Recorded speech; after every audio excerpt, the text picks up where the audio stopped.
Bienvenidos a Tras el Crimen. Hoy nos sumergiremos en una historia que sacudió a una comunidad y dejó una huella imborrable en la historia de los crímenes navideños. Prepárense para conocer los escalofriantes detalles de la masacre de Coubine, un evento que transformó una celebración festiva en una pesadilla inimaginable. Era la víspera de Navidad de 2008 en Coubine, un tranquilo suburbio de Los Ángeles. Las calles estaban adornadas con luces brillantes y el espíritu festivo impregnaba el aire. En el 1129 de East Knollcrest Drive, la familia Ortega se reunía para celebrar la Nochebuena. El aroma de la cena recién preparada y las risas de los niños llenaban la casa. Nadie podía imaginar que en cuestión de minutos, sus vidas cambiarían para siempre. Alrededor de las 11:30 de la noche, el timbre sonó. La pequeña Katrina, de tan solo 8 años, corrió emocionada hacia la puerta. Sus ojos se iluminaron al ver a Santa Claus parado frente a ella. Sin embargo, este no era el bondadoso personaje que todos conocemos. Detrás de esa barba blanca y el traje rojo se escondía Bruce Jeffrey Pardo, un hombre de 45 años con un corazón lleno de odio y sed de venganza. En un instante, la magia navideña se convirtió en terror. Pardo sacó una pistola y, sin titubear, disparó directamente al rostro de la pequeña Katrina. El sonido del disparo resonó por toda la casa, marcando el inicio de una masacre que quedaría grabada en la memoria colectiva de Coubine para siempre. El caos se desató en cuestión de segundos.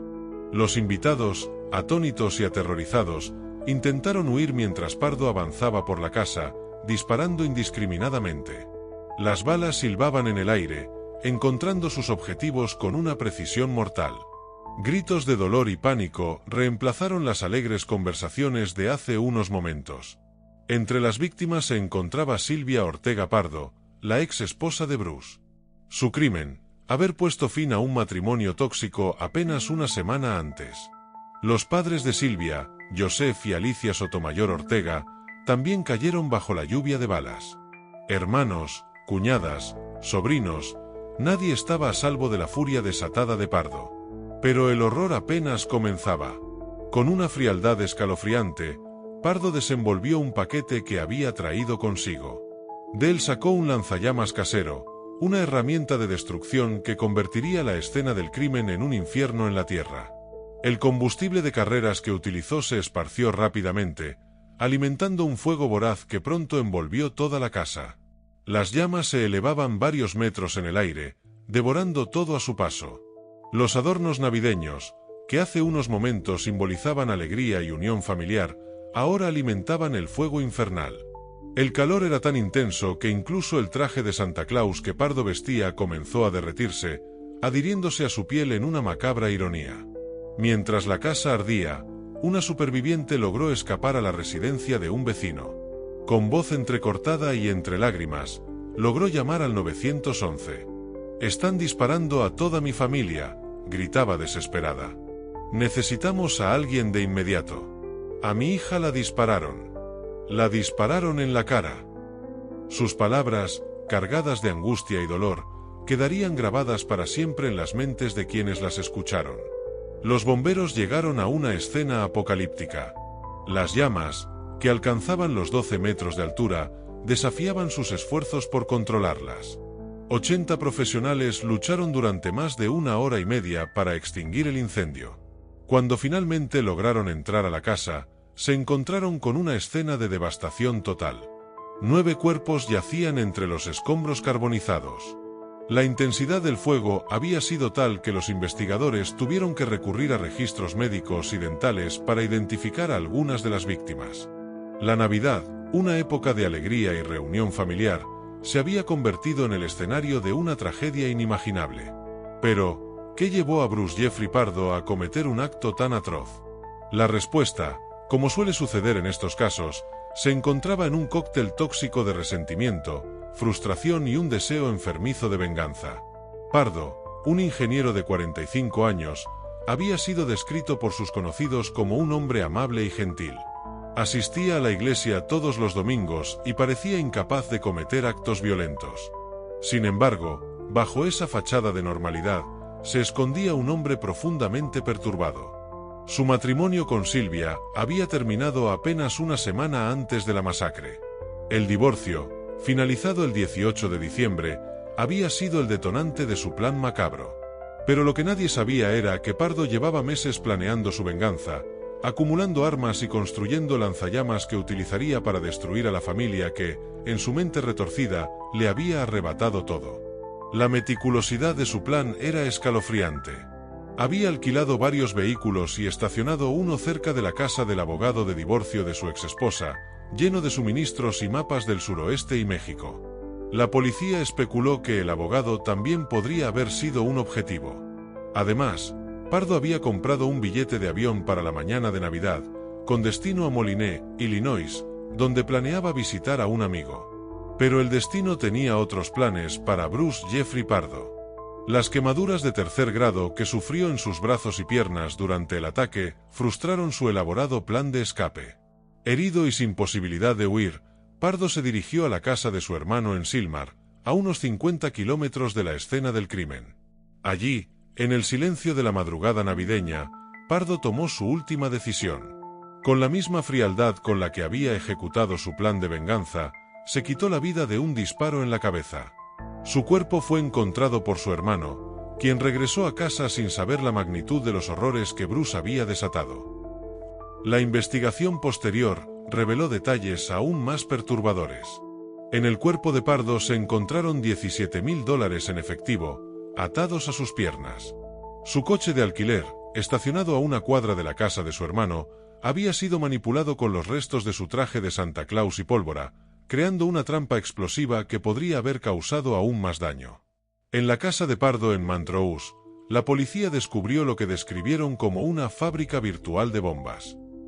Cajas vacías de pistolas semiautomáticas, escopetas y contenedores de gasolina de alto octanaje pintaban el cuadro de un hombre obsesionado con la destrucción.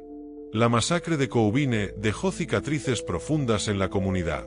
13 menores quedaron completamente huérfanos, y otros 2 perdieron a su madre.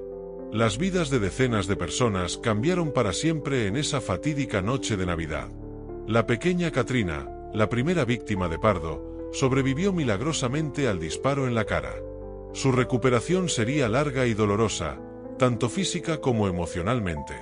Otros 2 sobrevivientes, un adolescente de 16 años que recibió un disparo en la espalda y una joven de 20 que se fracturó un tobillo al saltar desde una ventana del segundo piso, también tendrían un largo camino por delante. Los días y semanas siguientes a la masacre estuvieron llenos de funerales y vigilias. La comunidad de Coubine se unió en su dolor, apoyándose mutuamente en medio de una tragedia que parecía desafiar toda comprensión. Las preguntas persistían: ¿cómo pudo alguien planear algo tan horrible? ¿Cómo es posible que nadie notara las señales de advertencia? La masacre de Coubine se convirtió en un sombrío recordatorio de la fragilidad de la vida y de cómo el odio y el resentimiento pueden consumir a una persona hasta llevarla a cometer actos inimaginables. También planteó preguntas incómodas sobre la violencia doméstica y la facilidad con la que algunas personas pueden obtener armas y materiales peligrosos. A medida que pasaban los años, la comunidad de Coubine luchó por sanar. Se erigieron monumentos en memoria de las víctimas, y se establecieron fundaciones para ayudar a los sobrevivientes y a las familias afectadas. La Navidad, una vez una época de alegría y celebración, se convirtió en un momento de reflexión y recuerdo para muchos en la ciudad. Pero la historia de la masacre de Coubine no termina ahí. Las repercusiones de este trágico evento se extendieron mucho más allá de los límites de la ciudad. El caso se convirtió en un punto de referencia en los estudios sobre violencia doméstica y crímenes de masas, llevando a los expertos a reexaminar los patrones de comportamiento que pueden conducir a tales actos de violencia extrema. Los psicólogos forenses que analizaron el caso de Bruce Jeffrey Pardo encontraron una combinación letal de narcisismo, resentimiento y una incapacidad para manejar el rechazo. Su aparente normalidad exterior ocultaba una tormenta interna de emociones tóxicas que finalmente explotaron en la noche más inesperada del año. El divorcio de Pardo y Silvia había sido particularmente amargo. Los registros judiciales revelaron que Pardo había ocultado un hijo de una relación anterior, un hecho que Silvia descubrió solo después de su matrimonio. Además, Pardo había perdido su trabajo como ingeniero en la NASA y se negaba a pagar la pensión alimenticia ordenada por el tribunal. Estos factores, combinados con su incapacidad para aceptar el fin de su matrimonio, crearon un cóctel explosivo de rabia y resentimiento. La facilidad con la que Pardo pudo adquirir armas y construir un lanzallamas casero también generó un intenso debate sobre las leyes de control de armas. Los defensores de regulaciones más estrictas argumentaron que tragedias como la de Coubine podrían prevenirse con controles más rigurosos y periodos de espera más largos para la compra de armas de fuego. Por otro lado, la comunidad religiosa a la que Pardo pertenecía se vio sacudida por la revelación de que uno de sus miembros más activos era capaz de cometer un acto tan atroz.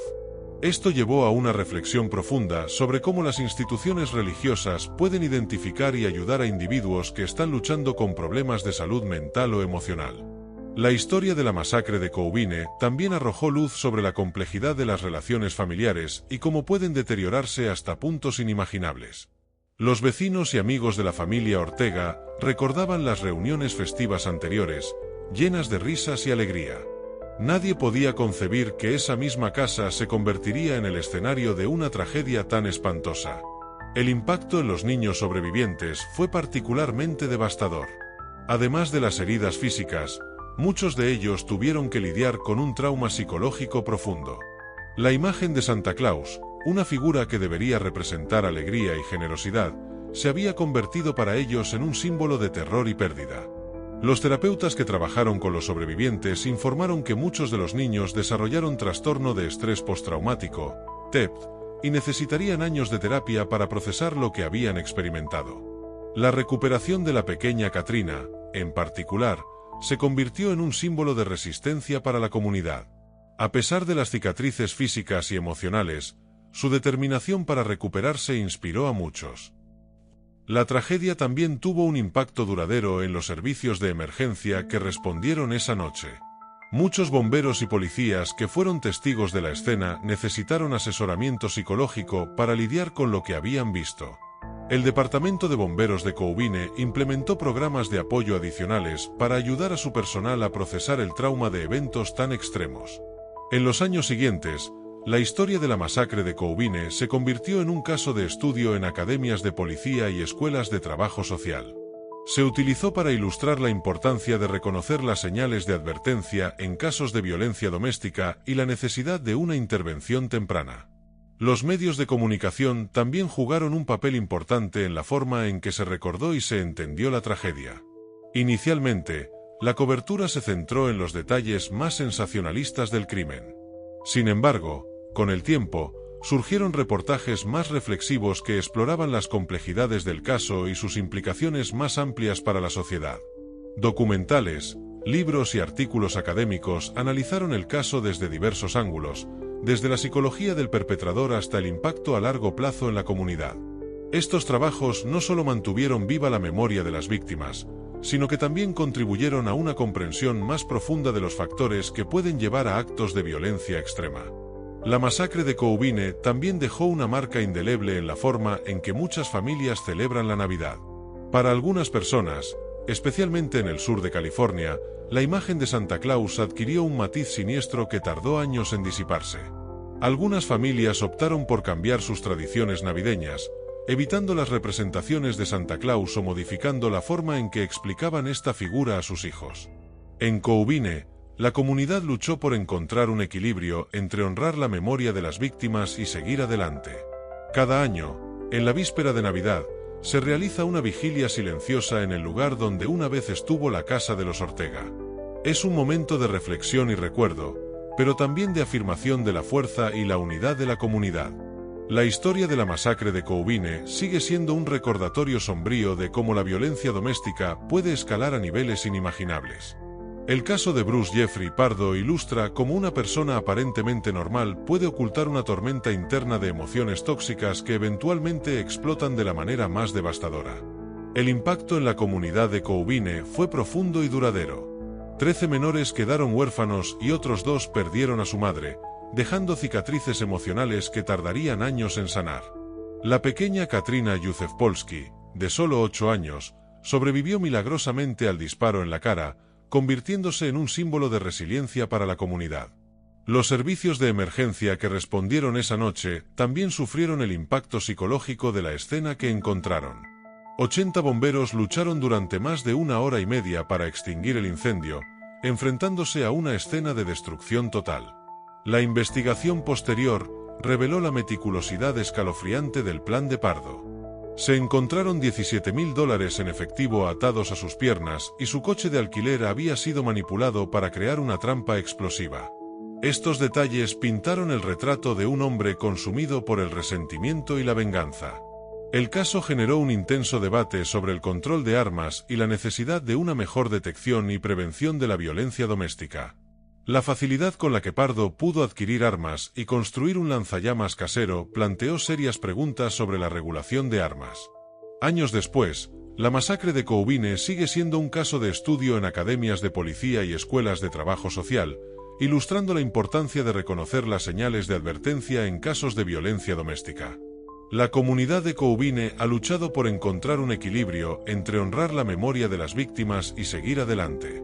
Cada Nochebuena, se realiza una vigilia silenciosa en el lugar donde una vez estuvo la casa de los Ortega, un testimonio de la resiliencia de una comunidad que se niega a olvidar, pero que también se esfuerza por sanar. Y así concluye este episodio de Tras el Crimen. La masacre de Coubine nos recuerda la fragilidad de la vida y la importancia de estar atentos a las señales de advertencia en nuestras comunidades. Si esta historia te ha impactado, no olvides darle like, compartir y suscribirte a nuestro canal para más contenido sobre crímenes reales. Juntos, mantendremos viva la memoria de las víctimas y aprenderemos de estas tragedias. Hasta el próximo episodio, cuídense y manténganse a salvo.